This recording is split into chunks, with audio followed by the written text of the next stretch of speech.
topic 3-6, part 2.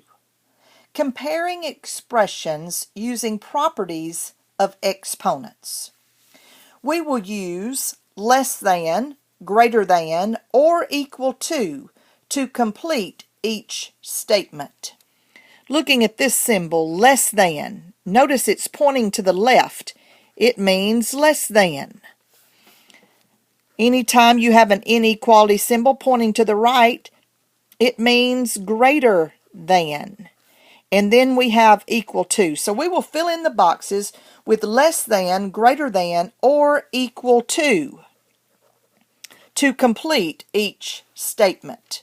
So, looking at A part, 3 to the 6th, how does that compare to 3 squared times 3 cubed? Well, we just have 3 to the 6th on the left side. Now let's multiply. We get 3 squared times 3 cubed. When you are multiplying like bases, you add exponents. Therefore, you get 3 to the 5th. So I have 3 to the 6th compared to 3 to the 5th. Now, anytime you're multiplying the same base, when you multiply more bases, like 3 to the 6th has an extra 3 that 3 to the 5th does not. Therefore, 3 to the 6th is greater than 3 to the 5th. 3 to the 5th is smaller. If you were to multiply that on your calculator, 3 to the 5th is a smaller value than 3 to the 6th. And you always point your arrow to the smaller number. Let's look at B part. 7 to the 4th divided by 7 to the 8th divided by 7 to the 4th. Well, we have 7 to the 4th on the left side, so let's divide on the right side. Well, when you're dividing, subtract exponents. Taking the top exponent, 8 minus 4, you end up with 7 to the 4th. So we have 7 to the 4th on the left, we have 7 to the 4th on the right. They are equal, so we will use an equal sign for the answer for B. Looking at C part, 1/4 to the 16th. How does that compare to 1/4 to the 8th times 1/4 squared?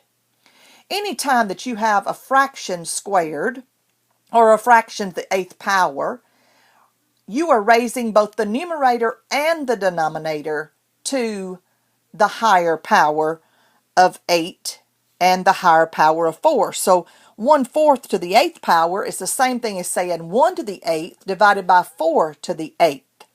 So I have 1/4 to the 16th on the left side. How does that compare to 1/4 to the 8th times 1/4 squared?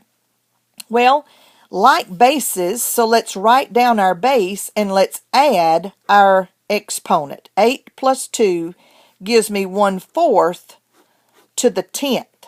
Now, how does this compare? 1/4 to the 16th and 1/4 to the 10th. Well, remember that the larger the denominator, the smaller the fraction.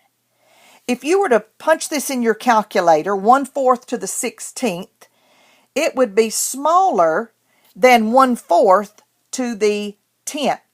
So remember, the larger the denominator, the smaller the fraction.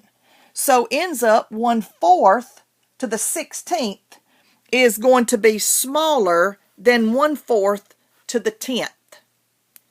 So your answer to this problem is less than. 1/4 to the 16th is less than 1/4 to the 10th. So just remember, anytime you're comparing two fractions, the larger the denominator, the smaller the fraction if the numerators are the same.